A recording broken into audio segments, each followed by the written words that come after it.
My name is Nadia Ferris, and I'm 36 years old. After 7 years working offshore in the North Sea, I flew home to surprise my mother in the $580,000 house I bought her. A woman I had never met in person opened my own front door, looked me up and down, and said, "The help comes around back."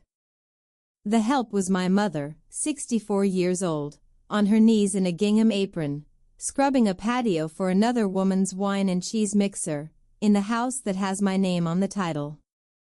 My brother and his wife had been living there for 16 months. What I found inside that house was worse than what I found in the backyard. And what I did about it by 9 o'clock that same night is the reason my sister-in-law still tells people I destroyed this family. Every lock, every emergency contact, every line of my will. Stay with me, because here's what none of them knew. The deed was in my carry-on, and I had an appointment at 3.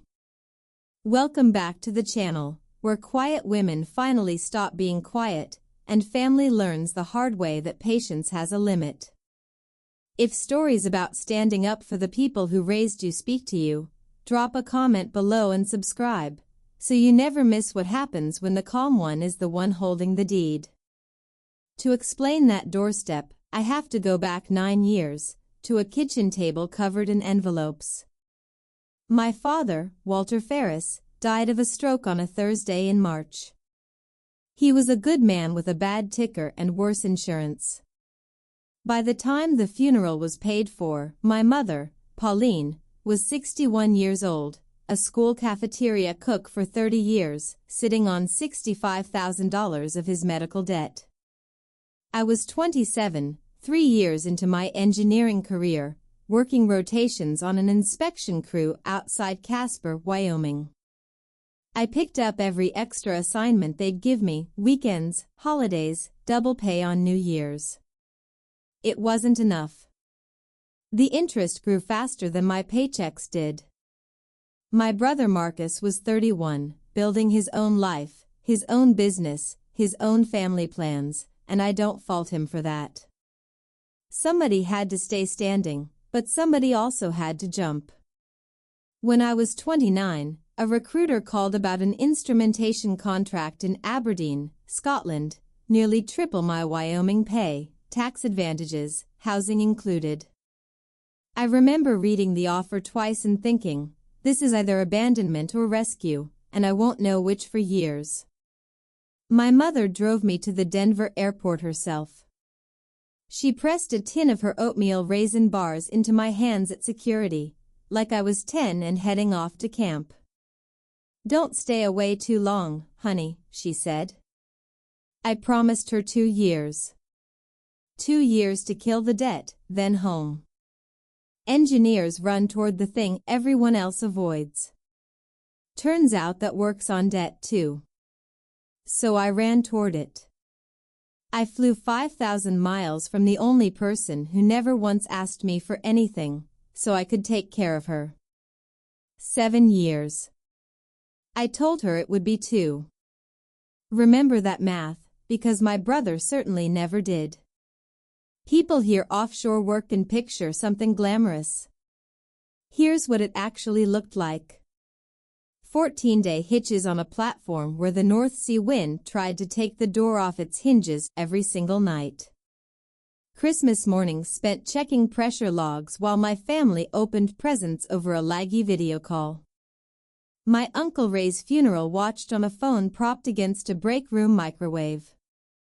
My engagement ended quietly in year 2, by a decent man who told me he couldn't marry a satellite delay. I paid off the last of Dad's $65,000 in year 3. I stood in a stairwell on the platform with the confirmation email on my phone and cried for exactly the length of one deck change, then went back to work. And then I did something that made all of it make sense. I opened a savings account and named it Greenhouse. My mother has wanted a little glass greenhouse her whole life, somewhere to grow her orchids properly instead of fighting a north-facing kitchen windowsill. Her own parents worked the cafeteria line at the same elementary school for 20 years. She grew up eating other kids' leftover trays, then cooked other kids' lunches for 3 decades herself, and every kitchen she ever loved belonged to a school district, not to her. When we were kids, she'd slow the car down past the pretty rambler houses on the east side of town and say, "Someday, a sunroom with good light." She never once asked for it out loud. That was the whole shape of her. So every month, after rent and the money I sent home, whatever was left went into greenhouse. Year 5, the account crossed $190,000, and I started calling real estate agents back in Idaho on my days off the rig. Some daughters send flowers on Sundays. I was saving up to send an entire yard. Every week we talked, and every week she asked if I was eating enough, and I looked at that account balance and kept my mouth shut. It was the best secret I ever kept. It was also the last year my secrets were the good kind. 2.5 years ago, I bought my mother a house, a single-story rambler on Larchmont Way in Boise, Idaho, $580,000. Big kitchen, a sunroom off the back, and a yard with good southern exposure, the kind she used to slow the car down for. I put $195,000 down, everything in greenhouse plus a little more, and took the mortgage in my own name, auto-paid from my account overseas. I closed on it over a video call at 3 in the morning, North Sea time, signing papers while the platform lights hummed outside my cabin window. Our family attorney back in Boise, Warren Tilley, handled it. He's 62, careful, the kind of man who reads every clause twice out loud just to hear how it sounds. He gave me one piece of advice I didn't fully appreciate at the time. "Keep the title in your own name for now," he said. Scammers target widows who suddenly own real estate, and frankly, Nadia, keep it protected from anybody's creditors. Anybody's. There was half a beat of silence on the line, because we both knew Marcus's business had already started wobbling, and neither of us said his name out loud. The plan was simple. On my next long leave home, we'd draft a trust giving Mom the house for life, airtight, permanent. Until then, my name stayed on the title, and I told almost no one. Mom told people her daughter had helped with the down payment, because she didn't want Marcus to feel small. I let her say it. That little kindness of hers matters later, so hold on to it. The day she got the keys, she stood on the back patio and cried into her cardigan sleeve. Then she planted a row of dwarf citrus in pots before she'd unpacked a single box. She called it the house Nadia built. My father used to say, "Take care of your mother, not with words." I thought I finally had. I had no idea the hard part hadn't even started yet. Now I need to tell you about my brother, and I'm going to try to be fair, because for most of my life Marcus was worth being fair to. 39 years old, ran his own HVAC and refrigeration company, 15 years in the trade, the kind of guy who could diagnose a compressor by ear and shake every hand on a job site. He had a house, a work van with his name on the door, and a wife named Vanessa. He married her at the county courthouse 3 years back while I was mid-hitch and couldn't fly out. I'd only ever seen her once, on a choppy video call where she waved from the edge of the frame and never quite sat down. Vanessa grew up hard. Her family got evicted twice before she turned 14, and once, in 6th grade, she watched from her classroom window as a tow truck hauled her father's car out of the school pickup line because the payments had lapsed. She told Marcus she would never be caught without security again. I understand that scar. I just didn't yet know what she'd be willing to do to keep it covered over. 20 months ago, Marcus's business lost its 2 biggest commercial contracts inside of a single quarter. No warning, no cushion, just gone. 2 months after that, the bank took his house. He called me exactly once during all of it, not to ask for help, to refuse it. I offered him a loan, quietly, no interest, no deadline, family terms. He let the silence stretch, then said the sentence I've been hearing in my head ever since. You write checks, Nadia. I show up. That's the difference between us. Then he laughed like it was a joke, and neither of us believed him. He'd rather drown than take a rope from his little sister, because taking the rope meant admitting he was already underwater. Pride is expensive. I just didn't know yet who'd end up paying the bill. 2 months after the foreclosure, my mother called me with a small favor to ask. 16 months ago, her Sunday call started with, "Honey, don't be upset." Never a good opener. Marcus and Vanessa need somewhere to land, just a few weeks until he gets back on his feet. The house had 4 bedrooms and 1 widow rattling around in it. Of course I said yes. I want that on the record. I said yes because she wanted to help her son, and it was her home to share. I only set 2 conditions, and I said them out loud with Marcus on the line. Temporary. And Mom is the lady of the house, full stop. Marcus was gracious, even charming, in that way he could switch on like a shop light. We'll take better care of her than she takes care of herself, he said. And Vanessa's voice floated in from somewhere off camera, bright and sugared.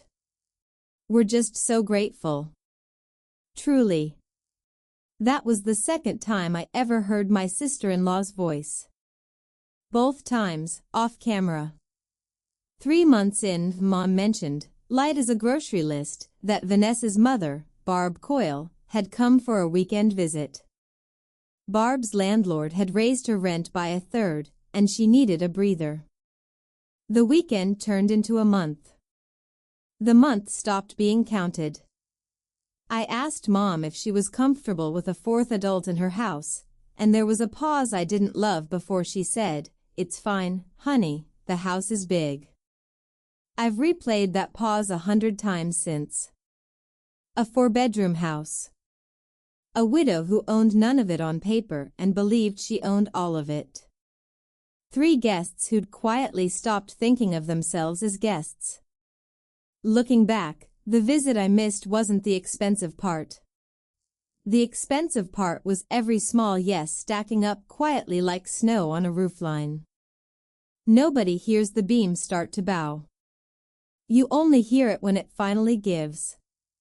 10 months ago, Mom had hip replacement surgery, and that surgery became the hinge everything else swung on. Marcus called me himself, warm and organized. We're setting her up on the main floor, no stairs on that hip, doctor's orders. It sounded loving. It sounded exactly like what I would have suggested myself, which is precisely what made it such a clean trap. Then her phone broke. The Sunday calls moved to Marcus's tablet, and the tablet lived in the kitchen, and Marcus lived at the edge of every frame. My mother started appearing in an apron on Sunday mornings. Her face got thinner. Her hands got rougher, red at the knuckles, the way hands get from dishwater, not from potting soil.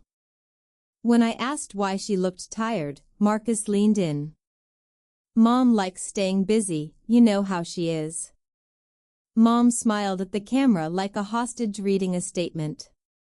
I want to be clear, I saw it. I spent 7 years reading pressure gauges for a living. I know how to read a face that's under strain. So I acted. I mailed her a new phone. The package never arrived, though the tracking said delivered, signed for at the front door. I offered to pay for a cleaning service twice a week, my treat. Marcus chuckled. We're family, Nadia, we don't need strangers in the house. 1 month, she said, real quiet, money's a little tight right now, then changed the subject like she'd touched a hot burner. The next Sunday, the call dropped twice, at strange moments. Here's why I didn't get on a plane that week. My platform was mid-inspection cycle and I was the lead instrumentation engineer.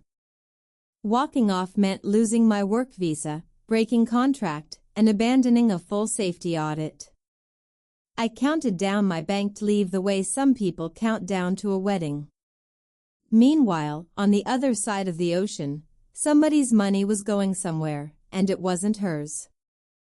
Two things finally sent me to the airport. The first was a flower delivery. For Mom's 64th birthday, I ordered an arrangement with a delivery photo requested, because I trust proof more than promises. The photo came through at 9 in the morning her time. There's the back patio of the house I bought. There, in the background, a woman hanging laundry in a housecoat thin as a paper towel, on her own birthday. The second was an email from Ashworth, my mother's oldest church friend, 71 years old and sharp as a sewing needle. Subject line, "Is your mother all right?" She wrote that Pauline had stopped coming to Bible study, and that the week before, she'd seen my mother carrying grocery bags across a wet parking lot in the rain while a younger blonde woman waited in the car, dry, scrolling her phone. Ended it with one line that took the skin clean off me. "I don't like to interfere, but somebody's been rearranging your mother, and I thought her daughter ought to know." I read that email during a night shift in the equipment shed and went very calm and very cold, the way I do when a pressure reading starts trending wrong. My inspection cycle had just cleared. I had 3 weeks of banked leave approved by Friday. I booked the flight home and told no one in Idaho, not Mom, and especially not Marcus. Then I emailed Warren Tilley and confirmed the appointment we'd been circling for 2.5 years. Friday, 3 o'clock, sign the trust. I printed the whole file and zipped it into my carry-on. Deed, mortgage, closing documents. Paper weighs almost nothing, and it still holds a house up. 11 hours in the air, and I rehearsed one sentence. "Surprise, Mom." I never got to say it. The rideshare turned onto Larchmont Way at 10:40 on a Friday morning, and there was a strange SUV parked in my mother's driveway like it had taken root there. I rang the doorbell of the house I bought, like a saleswoman, ball cap, sunglasses, carry-on, 11 hours of airplane still on me. The door opened on a blonde woman in a silk robe with a coffee mug, and I recognized her from one blurry wave 3 years back. Vanessa, my sister-in-law, standing in my own doorway, looking me over the way you'd inspect produce.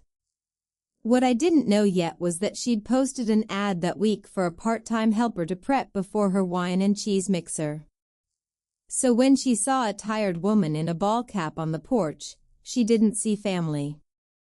She saw the help arriving. "Oh, you're here about the cleaning," she said, already turning. "The help comes around back, she'll show you what needs doing." The help. Then her phone rang, and she answered it, and she left my own front door hanging open behind her like I was a draft. I stood there 1 second, 2, letting the sentence finish landing. Then I stepped into my own foyer like a stranger. A new candle smell, something called driftwood. New photos on the mantel, Vanessa and Marcus at the courthouse, Vanessa on a beach, Barb holding a wine glass. The spot where my father's photo used to hang now held a framed sign reading, "Blessed and Grateful." Somewhere upstairs a television talked to an empty room. And from the backyard came a sound I recognized before I could name it, a scrape and a slosh, patient, over and over, a scrub brush on stone. Somebody was on their knees out there getting a patio ready for a party.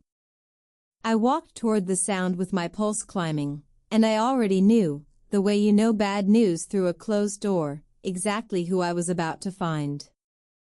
My mother was on her knees on a folded foam pad, scrubbing the patio in a gingham apron. 64 years old, 10 months off a hip replacement, kneeling on stone. Her citrus trees, the whole reason for the yard with good sun, had been shoved into a shady corner in plastic tubs to make room for a new outdoor sectional, tags still swinging off the cushions. I said, "Mom." She turned, and for half a second I got the entire sunrise, her whole face lifting, my name breaking open in her mouth. Nadia. And then, and I will never forget this, the light slammed shut. Her eyes cut to the house, to the windows, checking. She got up, wincing on that hip before I could even reach her, gripped my arms, and whispered, right there in her own backyard, "Honey, you can't just, they don't love surprises. They." She was whispering. My mother hugged me hard, then held me out at arm's length like contraband, like something she'd get in trouble for. Her wrists were thinner than her gardening gloves. Her knuckles were cracked and red. Dishwater hands, floor scrub hands, and the last time I'd held those hands, they'd smelled like orchid fertilizer and hand cream. I kept my voice level, engineer level, and asked why she was scrubbing the patio. "Vanessa's having her mixer tonight. I don't mind, honey, keeps me busy." Keeps her busy. Where had I heard that phrase before? I asked why she was wearing an apron in her own yard, and she looked down at it like she'd forgotten it was there. Then she said the thing that told me the shape of everything. "Don't say anything about the money, please." Then she caught herself, both hands flying to her mouth, eyes wide, like the words had escaped on their own. She wouldn't explain the money, not yet. So I asked her to show me her room instead. And that's when the tour of my own house became a walkthrough of a crime scene. She led me in through the kitchen door, past a counter crowded with party trays, to the laundry room off the garage, a folding cot, a card table with her pills lined up in a plastic organizer, cardboard boxes labeled Pauline in somebody else's handwriting, stacked 3 high, still packed after 10 months. Her wedding photo with my father sat on the dryer next to a jug of fabric softener. The washer shared a wall with her pillow. That was her room. Upstairs, she told me, plain as a bus schedule, Marcus and Vanessa had the primary bedroom because of my hip, honey, the stairs. Barb had Mom's old bedroom, the one with the morning light. The third bedroom was Vanessa's craft and staging room now. And the citrus print wallpaper Mom had picked out the week she got the keys, the paper she'd waited 30 years to choose for a room of her own, had been stripped. "Vanessa says patterns date a house," Mom said, and there wasn't 1 ounce of anger in it, which is the part that scared me. Anger has a bottom. Acceptance doesn't. On the refrigerator, held by a magnet from a pizza place, hung a laminated sheet titled House Schedule. Pauline, laundry, Monday and Thursday. Pauline, bathrooms, Tuesday. Pauline, dinner, daily. Little boxes, little check marks, Vanessa's rounded handwriting. My mother had a chore chart in the house I bought her, laminated so it would last. I was still staring at it when the garage door rumbled under the floor, and Mom's hand closed on my sleeve. "That's Marcus, honey, please be nice." My brother came through the garage door with grocery bags and froze for half a breath, and I watched him choose a face.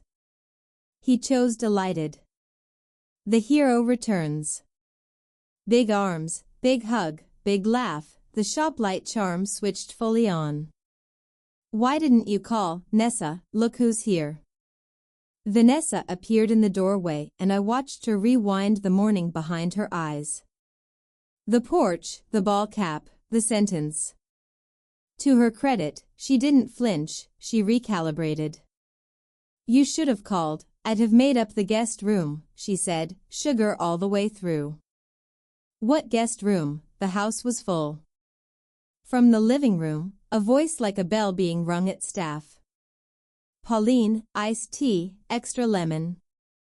That was my introduction to Barb Coyle, 60, installed in my mother's old bedroom, summoning my mother by first name like a service bell. My mother moved. 10 months of training in that hip, and she just moved. I put my hand on her shoulder and got the whole picture myself. Barb looked at me the way you look at an appliance doing something it wasn't built for. I kept my voice pleasant and asked Marcus why our mother was sleeping next to the washing machine. His hand landed warm on my shoulder. Stairs are bad for her hip, you'd know that if you'd been here, but you were never here, Nadia. He said it kindly, which is what made it obscene. Vanessa slid in behind him. We keep Mom on a little routine, seniors thrive on routine, I read that somewhere. I smiled, I nodded, and inside I went quiet as an idle turbine. On the rig, you don't shout at a bad gauge reading, you log it. So I started logging. Lunch told me everything else I still needed. Vanessa set 4 plates at the table and a 5th on a tray. Mom likes eating in her room, she explained to me, about my mother, standing right there. I pulled out the chair beside mine and said, "Sit with me, Mom." You'd have thought I'd pulled a fire alarm. 3 full seconds of stillness. Barb's fork frozen midair. Then my mother sat, hands in her lap like a girl called to the principal's office. Vanessa's smile thinned to wire. We have a system here, Nadia. Everyone in this house earns their keep, Mom understands that. Earns her keep, in the house her daughter bought her. Barb dabbed her mouth. It's called contributing, dear, our generation understands that. Her generation. She's 4 years younger than my mother, and the only contribution I ever saw her make was requesting more ice. Marcus talked through all of it, loud and sunny, filling the room with plans. The yard was getting a hot tub. The garage needed epoxy floors. And down. The line, who knows, he said, waving his fork at the walls, we fix it up, right, maybe sell, get something with acreage. Sell, he said. Sell, easy as passing the salt. About a house that wasn't his, while our mother kept her eyes on her plate, and I did the arithmetic of 16 months of quiet stacked up in her shoulders. Nobody at that table knew what was zipped inside the carry-on hanging off the back of my chair. I stood, kissed the top of my mother's head, and said I needed to run to the bank after the flight. It was even true. Vanessa waved. Marcus said, take the truck. I took the rental. And I took the mail I'd noticed on the counter too. Before I tell you what I found in my mother's nightstand, tell me something in the comments. If you walked into the house you paid for and heard your own mother called the help, could you have stayed quiet until 9 o'clock? Because staying quiet was the hardest thing I have ever done. If you're still with me, hit subscribe, you'll want to hear what that deed in my carry-on was about to do about that mail. While we cleared the lunch dishes, I'd spotted the stack of opened envelopes on the counter, and the top one showed my mother's name through the plastic window. Opened, not by her, because she flinched when I touched it. A store credit card statement, Nadia Ferris, $3,200 in balance. I read the charges twice. A boutique downtown, a day spa, 2 restaurant tabs the size of car payments, a hair salon. My mother hasn't sat in a salon chair since my father's funeral, and she'd sooner double her church offering than spend $40 on lunch out. The signature line on the receipts wasn't even a convincing forgery of her hand. In the kitchen, with the water running loud on purpose, Mom finally gave me the shape of the money in a whisper. Vanessa had borrowed the card for convenience, and every month my mother handed Marcus $550 cash from her Social Security. He called it grocery money. He collected it, her word, collected, on the 3rd of the month, the day after her check landed. 16 months. I did the multiplication standing at the sink, the same way I run pressure calculations, fast and cold. $8,800 in grocery money, $3,200 on the card, over $10,000 out of a widow whose entire check runs $1,740 a month. Don't say anything, Mom whispered. He gets loud about money, please. I dried my hands, folded the statement into my jacket, and said, "We're going to the bank, you're coming with me right now." From the living room, Vanessa's voice sailed in. "Pauline, the patio isn't finished." And for the first time in 16 months, my mother didn't answer to her own name. She went and got her coat. While she hunted for her good shoes in that laundry room, I picked her recipe box up off the folding cot where it had slid, and an envelope worked loose from between the index cards into my hand. I shouldn't have looked. I'm glad every day that I did. It was an application to Cedar Hollow Senior Residences, filled out in my mother's careful cafeteria lady cursive. Behind it, a letter confirming her spot on the waiting list, dated 3 weeks earlier. Behind that, a receipt for a $65 deposit to hold her place, and I knew without asking she'd saved it out of what remained of her check in 5s and 10s, because who counts out $65 any other way when somebody's already collecting the rest? My mother was planning to move out quietly, the way she does everything, out of the house her daughter bought her, out of the yard with good sun, onto a waiting list, so she wouldn't be a burden to the very people already living off her. She caught me holding it, didn't grab for it, just straightened up with that cafeteria lady dignity and said, "It's a nice place, honey, they let you keep one plant." One plant. I'd bought that woman 1/3 of an acre of good southern light, and the people upstairs had shrunk her entire world down to one pot by a strange window. I folded the application and put it in my jacket's inside pocket, flat against my sternum, and kept my face level, because she needed me steady more than she needed me to feel anything out loud. "Nobody's going anywhere, Mom," I said, "except the people upstairs." She looked at me the way she used to look at storm clouds off the back porch, half hope, half fear. Then she put on her coat. In the rental car, doors shut, nobody's name on any schedule, my mother talked the whole drive and I just drove and let her. "It started kind," she said, "it really did. Marcus fixed the fence gate, Vanessa cooked. Then the hip surgery and the move downstairs, that was doctor's orders, and somehow her furniture never made the trip back down with her, just boxes. Then the chore chart showed up, laminated, just to keep things fair. Her phone never came back from the shop because a family plan on Marcus's account was cheaper. Every step had a reason you couldn't argue with in the moment. "That's how it works," she said. "Nobody ever asks you to hand over your whole life at once, they ask for one hallway at a time." And why hadn't she told me? She turned her wedding ring around her finger. "If you came home early, you'd lose the job, the visa, everything you bled for out there. I wasn't going to cost you your life twice. Twice, like my 7 years were somehow her fault."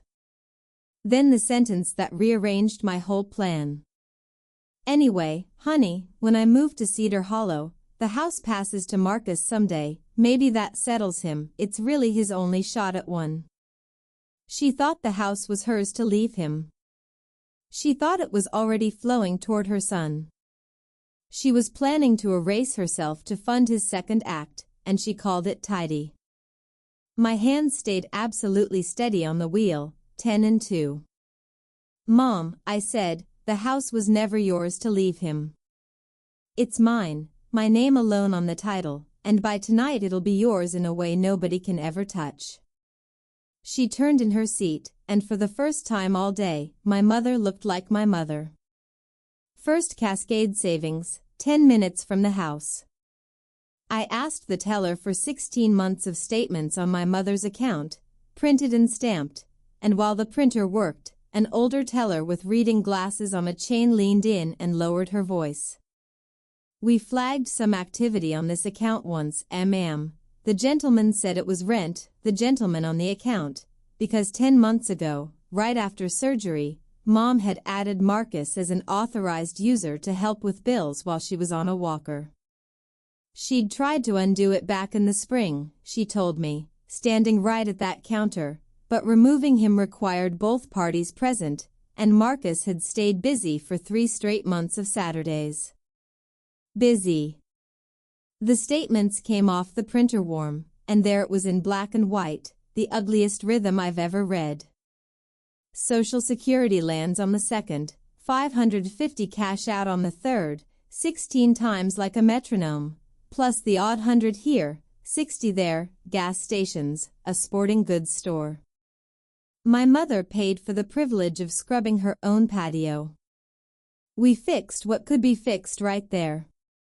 New account, her name and mine, new passwords, her Social Security redirected starting next cycle, the old account frozen for review with the branch manager's card stapled to a dispute form on the card charges. I didn't raise my voice once. Paper doesn't need volume. Mom signed everything in that careful cursive, a little taller with each signature. As we stood to leave, her phone buzzed on the counter. The cheap spare Marcus had finally granted her on his family plan. A text from Vanessa. "Mixer at 6, guests at 6:30 sharp, wear the gray apron." Mom read that text in the bank parking lot, and her thumb hovered over the reply, 16 months of yes, ma'am loaded into one thumb. I took the phone gently and read it again. "Mixer at 6, guests at 6:30, wear the gray apron." And something in me went very still and very clear, because do you see what Vanessa had just handed me? She'd rented a stage.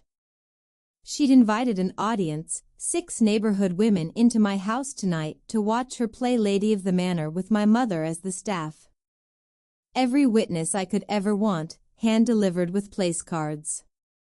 She rented the stage. I decided to change the play. But I'd spent 7 years asking crew members for sign-off before I touched a single valve, and I wasn't going to steamroll my own mother the way they had. So I asked her straight, in the car. "If I end this tonight, in front of people, papers on the table, can you stand next to me while I do it?" She was quiet for a block and a half, then looked at her hands. Those cracked knuckles, and said, "I've been embarrassed for 16 months, honey, one more evening won't kill me, it might just cure me." That's my mother.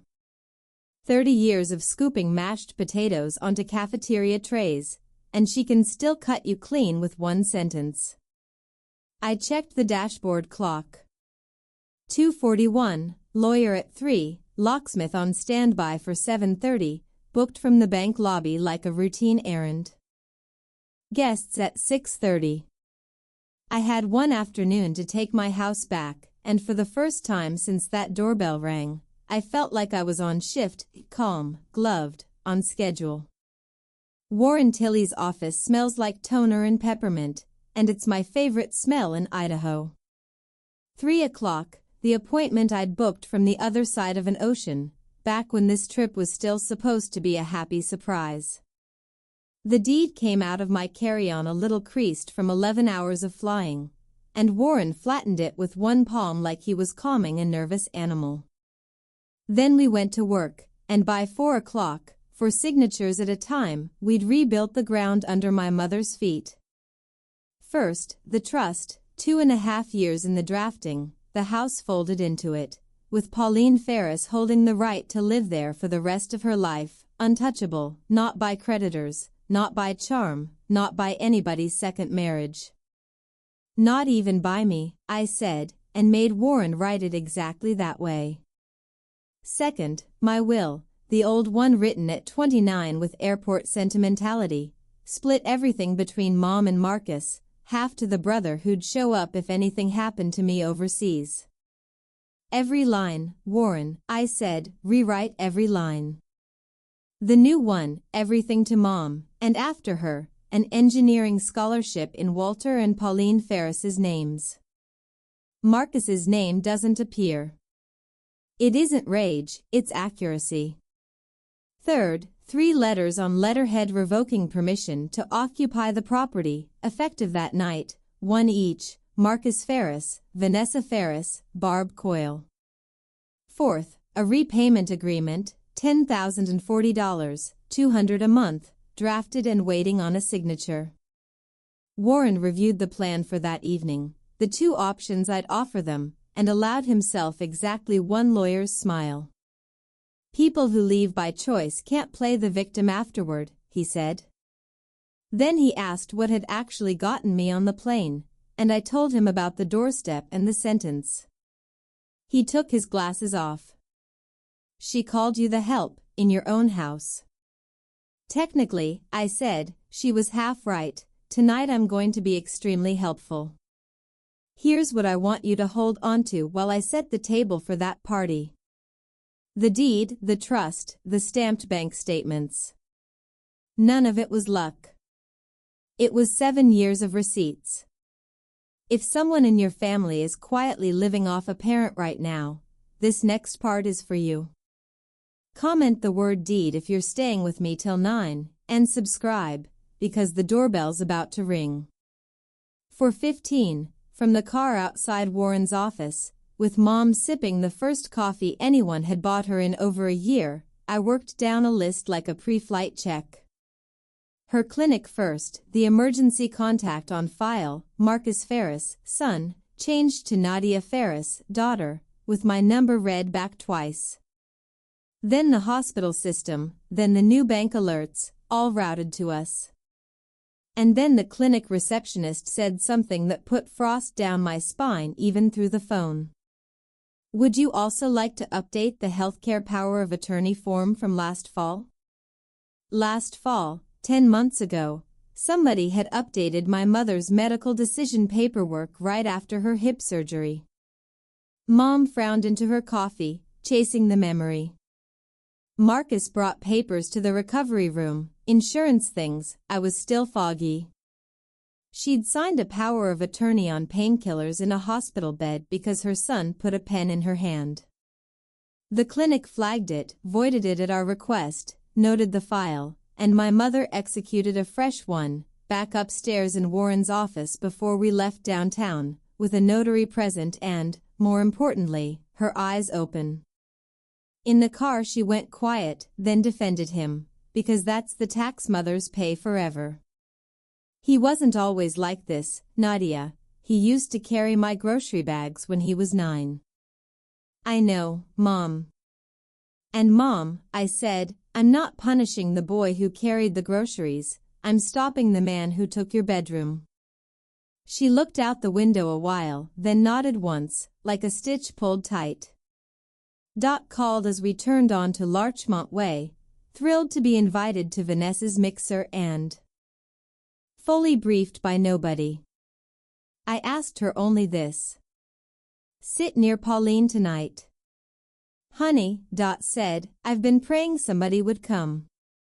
I didn't know God booked Coach. 5:05, Vanessa was on the porch, arms crossed. Where have you two been? The patio's not. Mom's off duty tonight, I said, and walked past her into my own house. By 5:30 the house had become Vanessa's stage set, cloth napkins folded into fans, candles marching down the table like a runway, handwritten place cards, Vanessa at the head, and laid out on the buffet, my mother's wedding china, the cream and gold set she and my father picked out in 1986, only ever brought down for Thanksgiving. Barb ran a finger around a gold rim and asked where it came from, and Vanessa said, breezy as a catalog caption, oh, it came with the house. It came with the house. There it was, their entire philosophy on one shelf.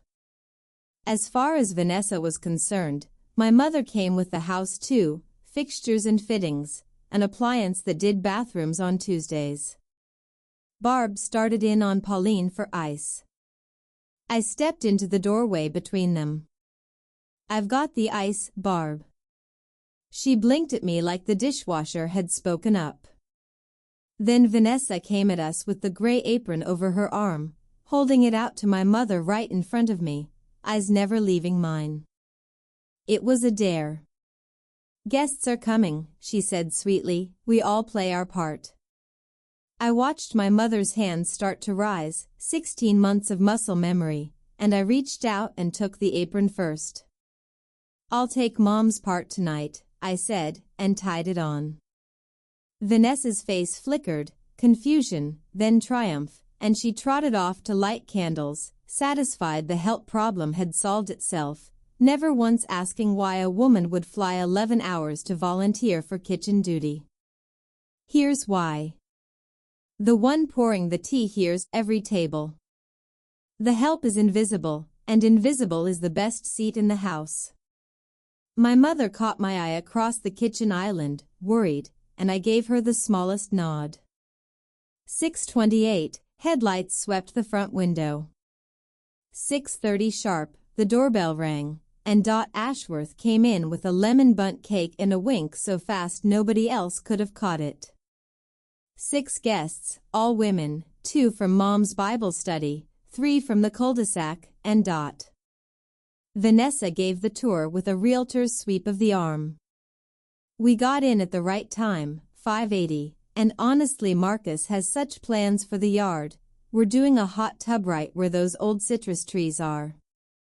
"Those old citrus trees?" one of the neighbor women asked, after the sweet lady who waters them. "I see her out front all the time." And Vanessa laughed a laugh she'd clearly rehearsed. "Marcus's mom stays with us, she likes to help, keeps her young, she's practically staff." A beat, a giggle. "I mean, practically family." 2 guests laughed politely. Dot did not. Dot set her teacup down and looked at Vanessa the way you look at a stain on good linen. Barb, 3 glasses of wine deep, went further. "We took Pauline in, you know," she confided to the table, actually patting my mother's chair. "Family looks after family, that's just how we were raised." Took her in Pauline's own dining room, on Pauline's own wedding china.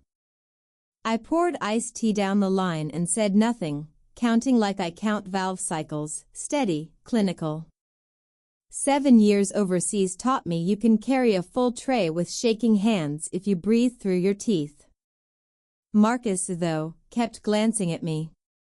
Liars carry their own alarm systems, and mine was pinging his all night, the sister in the apron who'd barely said a word since sundown. He finally cornered me in the hallway by the coat closet, voice low. "Whatever you think you're doing." "I'm serving dinner, Marcus," I said, "sit down. And here's a thing I'll remember for the rest of my life." He searched my face, found something new in it, and went and sat down. The body clock's a shift change before the brain catches up. Main course went out at 7:15.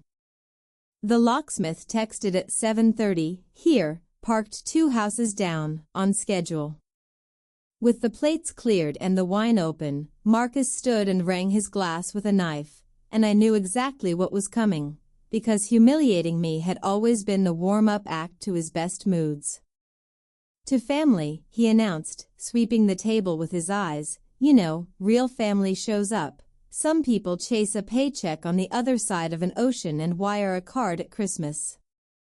A pause for the little laugh, and he got it, from Vanessa and Barb anyway. "But the ones who stay, under this roof, that's what actually makes a home, this house, and the people who keep it running." "Hear, hear," said Barb, glass high. Vanessa raised hers and looked straight at me, standing by the buffet with the tea pitcher, and gave me the wire smile. "You can toast too, hon, then, the kitchen, dessert won't plate itself." One of the cul-de-sac women leaned toward her neighbor, not quietly enough. "Isn't that Marcus's sister?" Vanessa answered for the whole room. The one who works overseas, she's shy. And that's when my mother set her fork down. Pauline Ferris, 64, pushed her chair back and stood at that table, bad hip and all, hands trembling, chin steady, and said, louder than I'd heard her speak in years, her name is Nadia, and this. Marcus's voice came down like a gavel. Sit. The table went dead. 6 guests suddenly very interested in their napkins. My mother standing alone in the silence her son had built around her for 16 months.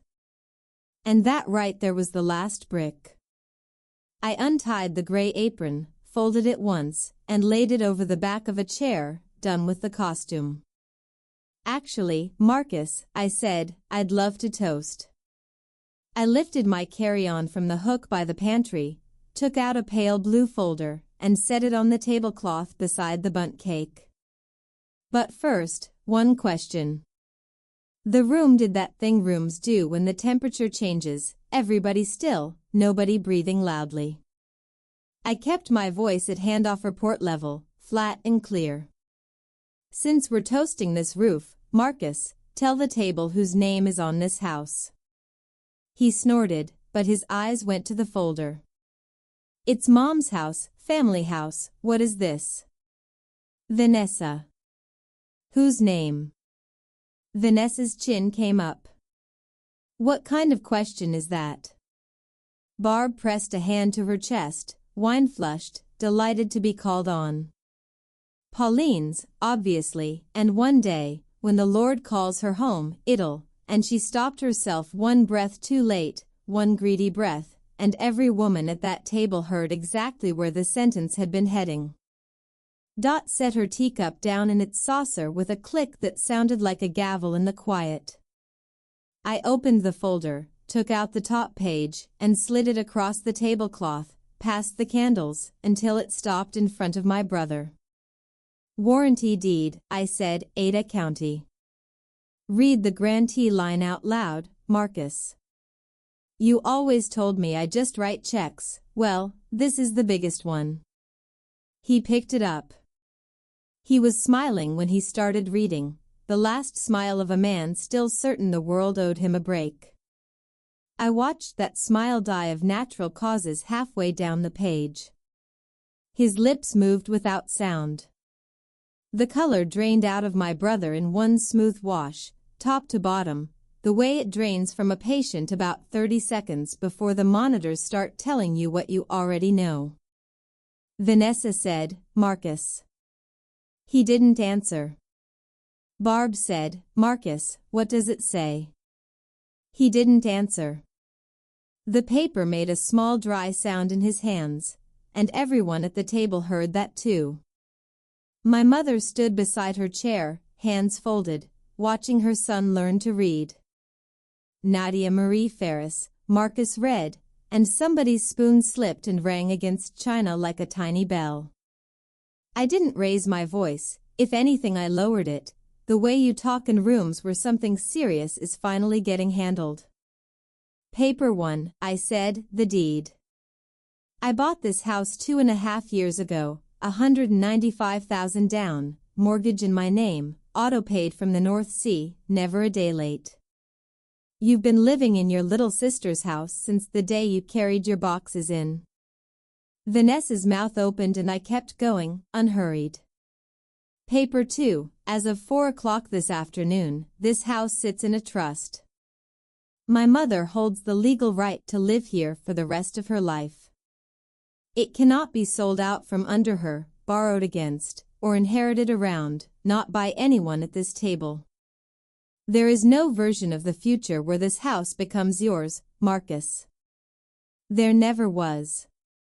I laid the last 3 letters down in front of them like dealing cards, 1, 2, 3. Paper 3, permission to occupy this property, revoked, on advice of counsel, effective tonight. Marcus Ferris, Vanessa Ferris, Barb Coyle.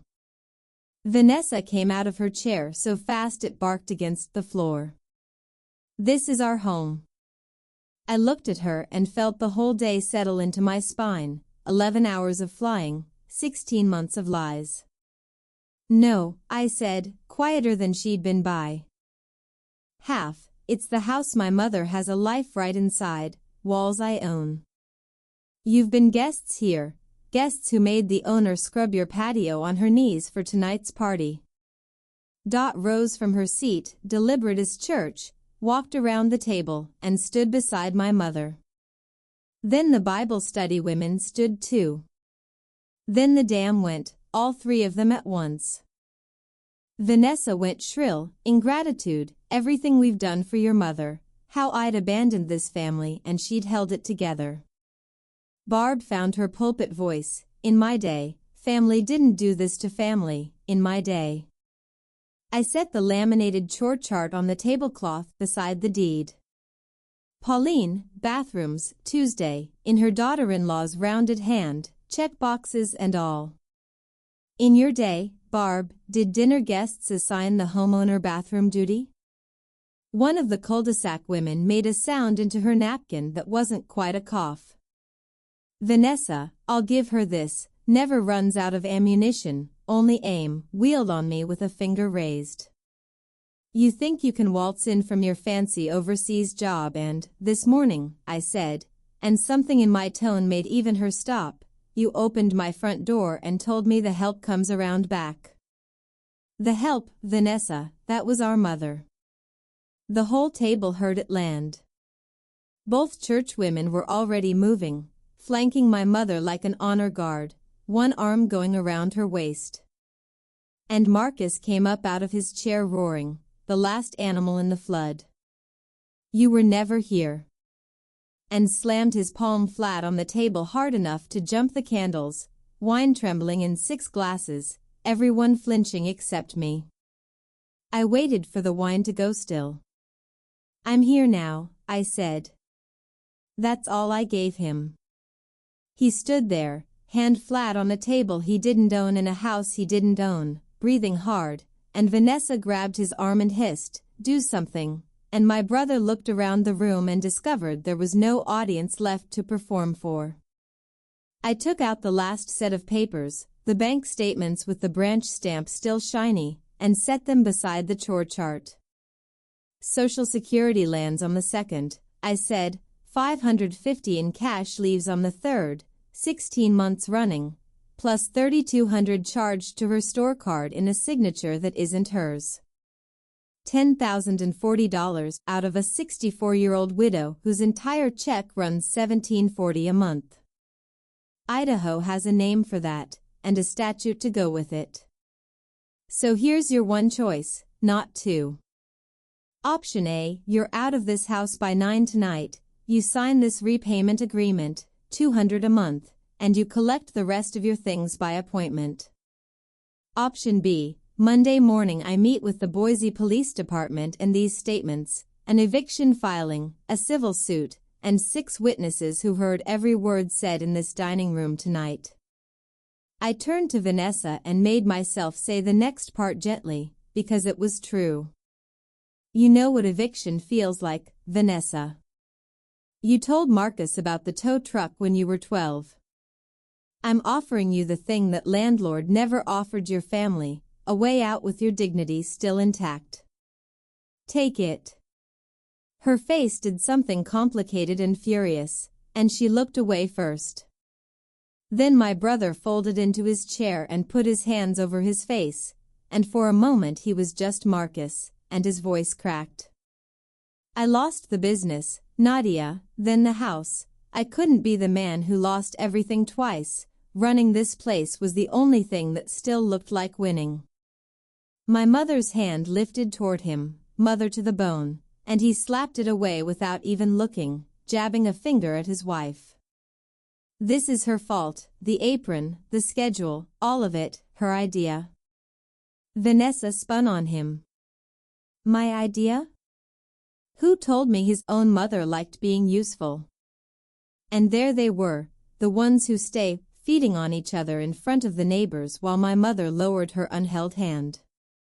The guests left the way people leave a graveside, quiet, pressing my mother's hand on their way out. All but, who marched into the kitchen and put the kettle on like she was garrisoning the place. Upstairs, drawers slammed and zippers screamed, and Vanessa's voice came through the floor in one long sawtooth hiss. Barb tried negotiating on the staircase, clutching the banister like a courtroom rail. Surely I can keep my room one more week. I'm not even part of whatever this. Your daughter's cousin has a couch, Barb. You have until 9.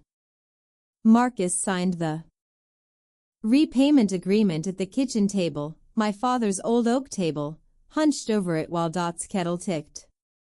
He signed with a pen from his failed company, the logo half worn off under his thumb. I noticed and let it alone. Some things collect their own debts.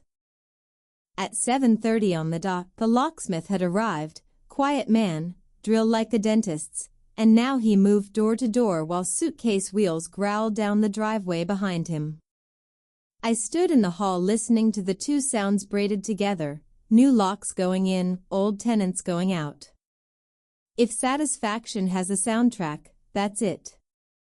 8:52, Vanessa came down last, dragging the big suitcase, hair undone, robe swapped for street clothes, and stopped at the console table to throw the house keys down hard enough to scratch the wood. She got her face close to mine. You'll die alone in this house. I held the door open for her. No, I said. My mother almost did. Drive safe. And I closed the door behind her softly, with the click of a woman who has nothing left to slam about. 8:57, the SUV's headlights raked the curtains once and slid away down Larchmont Way for good. At 9 o'clock exactly, the locksmith put 2 sets of new keys in my hand, one for my mother, one for me, and the new deadbolt turned over with a deep, oiled click, the most peaceful sound I'd heard in 7 years. I ran the checklist out loud, because engineers close out a shift properly. Locks, every door done. Emergency contacts, clinic, hospital, bank, all changed that afternoon, Marcus's name gone from every file. Will and trust. My phone buzzed as if on cue, a text from Warren Tilley. Executed. Every line. WT. Then, I carried my mother's things up the stairs she'd been banished from for 10 months, and we put her back where she belonged. Her wedding photo with my father went on the dresser in the primary bedroom. Her recipe box went on the nightstand, the envelope gone from between the cards. Her clothes came out of cardboard and onto hangers, and Dot hung them by color, because she said Pauline deserved a closet that looked like a garden. My mother stood in the middle of that big room in the house her daughter bought her, turning in a slow circle like a woman checking whether a dream had corners. Then she sat on the edge of the bed and smoothed the quilt flat with both cracked hands, so carefully, like she was afraid of wrinkling somebody else's things. And then she remembered they were hers. That's when she finally came apart, the good kind, the kind of crying a body does once it's allowed to stop apologizing. What do I do with this whole room, Nadia? She asked, laughing and leaking at the same time. Sleep in it, Mom, I said, that's the whole job now. On my way down I found the gray apron where Vanessa had left it, folded it, and dropped it in the box of her forgotten things on the porch. It was never my mother's uniform. It was their flag. They could keep it. Then Mom and I drank tea at my father's old oak table in the quietest kitchen in Idaho. 3 weeks later, here's where everything landed. Marcus and Vanessa are on her cousin's couch across town. He took a night shift at a distribution center, and the first $200 hit my mother's new account on the 1st of the month, on time. I don't need his apology, I need his auto-pay. Barb rents a room near her other daughter, who, I'm told, keeps a chore chart of her own. Vanessa's mixer never met again, Though the same 6 women now visit my mother most Sunday afternoons through the front door, carrying cake, and Dot sits at her right hand like a duchess. Mom is back in her old pew at Bible study. Her citrus trees came out of the shady corner and went into the middle of the yard, the sunniest spot where the hot tub was supposed to go, and they've already pushed new growth. The Cedar Hollow application came out of my jacket pocket on my last morning home. I offered it to her, her choice, always her choice now. She tore it in half and dropped it in the compost bucket.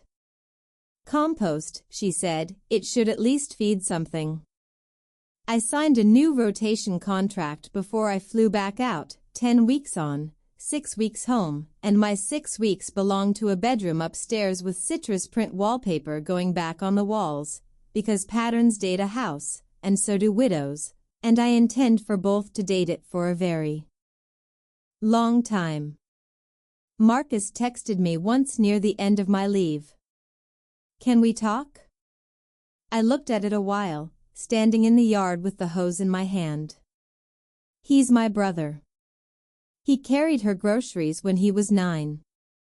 He also collected $550 a month from her hand while she slept next to a washing machine. So I sent back the only terms I had. When the last payment clears, then we'll see who shows up. He hasn't answered. The citrus trees have. That's enough accounting for 1 year. My father used to say, take care of your mother, not with words. And it took me 7 years overseas and 1 wine and cheese mixer at home to finally learn the whole meaning. You take care of her not with words, and not even only with money, but with your name on the right papers, your feet in the right doorway, and your voice calm and unshaking on the one night it actually counts. That's my story. 1 flight home, 1 folder of paper, and a mother asleep in the primary bedroom she deserves. If this reminded you to check whose name is on a deed, or who's listed as your parents' emergency contact, do it this week. If you've ever watched family mistake kindness for weakness, share this video with someone who needs it. Drop a comment, hit subscribe, and I'll see you in the next one.